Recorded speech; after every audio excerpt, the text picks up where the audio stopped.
Adlaw nga Biyernes karon mga kaigsuunan, petsa 3 sa bulan sa Disyembre tuig 2021. Ato karong gisaulog ang kapistahan ni Saint Francis Xavier, ang patron sa mga misyonaryo. Ang pagbasa kinutlo gikan sa Ebanghelyo sumala ni San Mateo, kapitulo 9, bersikulo 27 ngadto sa 31. Unya mibiya si Jesus niadtong dapita og samtang naglakaw siya, misunod kaniya ang duha ka buta nga lalaki.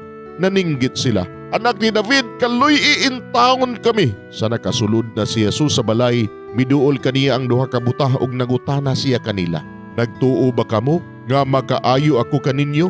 Sila mitubag, "Oo, sir." Unya gihikap ni Jesus ang ilang mga mata og miingon, "Mamaayo kamo sumala sa inyong pagtuo." Og nakakita sila. Unya gipasidan-an sila ni Jesus nga dili gayud kini isaba kang bisan kinsa. Apan milakaw sila og gipamalita hinuon nila ang kabantog ni Jesus sa tanang dapit ni adtong yutaa.